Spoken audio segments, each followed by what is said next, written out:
We gonna talk? We have some things to discuss. Imagine going through a tunnel and just being like, this country is yours. Because that's gonna be like what it feels like. Especially given what she grew up around, right? No wonder he's... Bro just wants to be treated as a normal adult, but he's still being treated like the little boy she used to serve. Yo, that's literally Levi. Anyone remember season 1 of Attack on Titan when Levi and them cleaned the little base that they had? That's literally a Levi moment. We gonna talk? We have some things to discuss. Okay.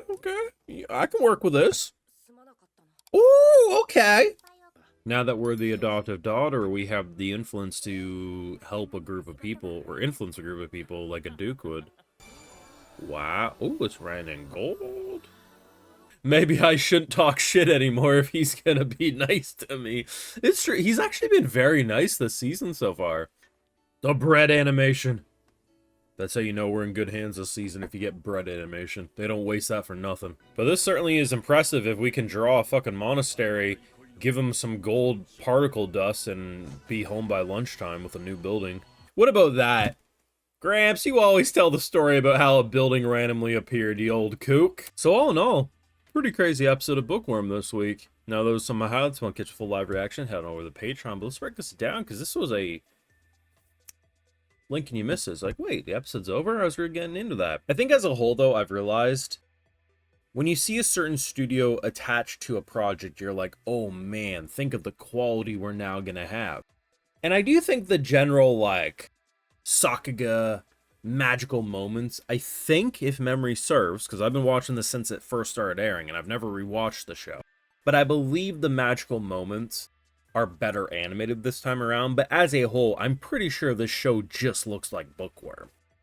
Bookworm's never really had a lot of animation. It's mostly been dialogue conversations and pretty well done backgrounds, but very normal, minimal movements. And I'm okay with that. I'm okay with a show looking consistent throughout the seasons, especially if we're going to do studio shifts. But I do think, like with many, I was like, oh man, what studio now be attached? Levi flying through a tree forest scene is like, no, I think in general this show is just looking like Bookworm, but certain moments might have a little more refinement. That's what I'm getting at.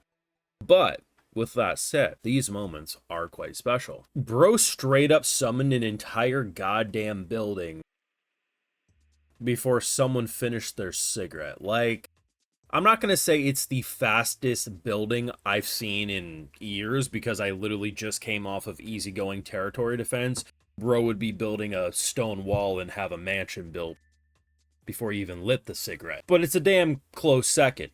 And this is what's really interesting about a Bookworm episode, because if we take a step back and really sum up like what happened in this episode, it probably sounds boring to someone not watching the show, but I do think if you explain it to a Bookworm fan, they'd be like, oh, okay, I'm sure that's probably great. So what happened this week? We had another meeting with the general people. We met up and discussed potentially opening up a restaurant. We built a building. We had some slight resolution with our new bro, who had quite the horror scene, and we had some other character interaction. How is that going to be better than an action scene from so-and-so show? But it's just, the writing's fucking good. What can I say? Now, this scene I was quite happy about, because, yeah, we ended the first episode like, oh my god, and then it's just like, it passed. The thing is we knew she'd be fine. I'm pretty sure she could lose an arm and mine will find a way to be fine. But that's got to be a traumatizing reaction, right? Especially given that who knows how long you were dragging her for. I appreciate the fact that he just came out and apologized. And I'm sure there's going to be some people, that's not good enough! His head on a spike! But at the end of the day, our girl's fragile as fuck, man.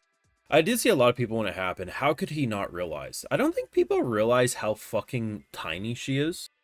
Like, she's frail as shit. I don't think she weighs anything.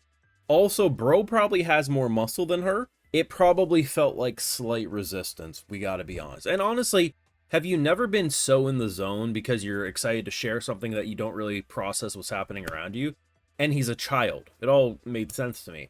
And I didn't need really more than this. Just some acknowledgement. I did think when this scene happened, we were going to have a flashback to what happened in the moment.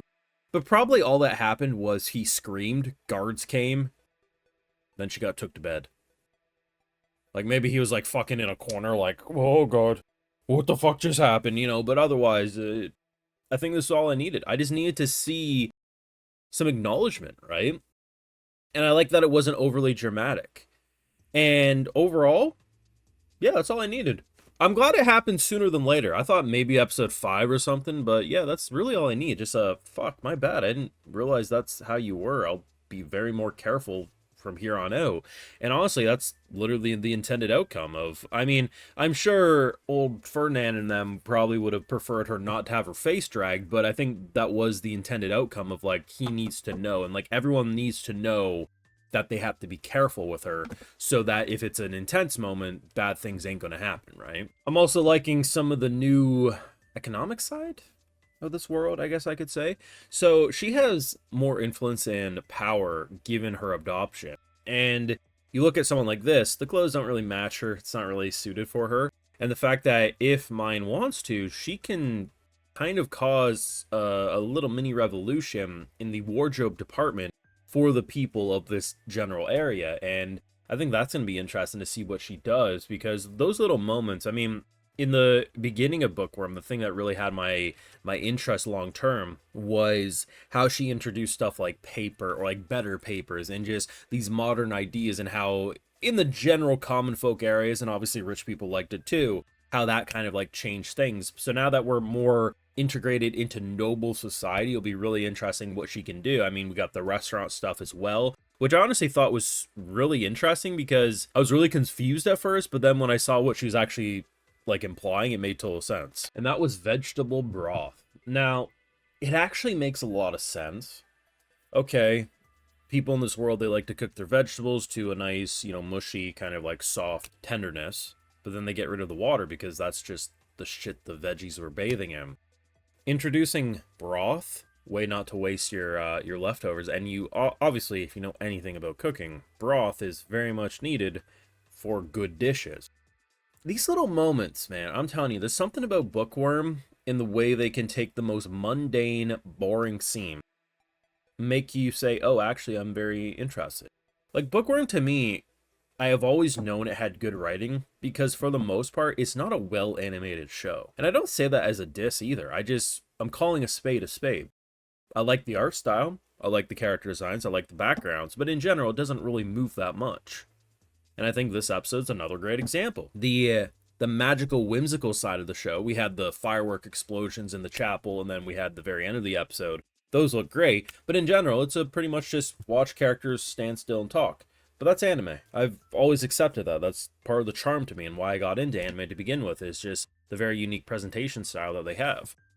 Yeah, I'd be completely great if more visual flair, I guess I should say, could happen for the show, but at the end of the day, I don't need it to be engaging, because the dialogue and the voice actors and the music, and I just genuinely like looking at it. It makes me happy. I don't know. I think some people might overhype the visual sometime, especially with the new season. But either way, I think the show's doing a great job. I mean, we're pretty deep into the episode count, all things considered, and if they continue to revolutionize the writing in terms of different situations that Mine into Rose Mine and wherever else she might go, there's a lot to explore with the royal side, also with her health, and yeah, I'm having a good time.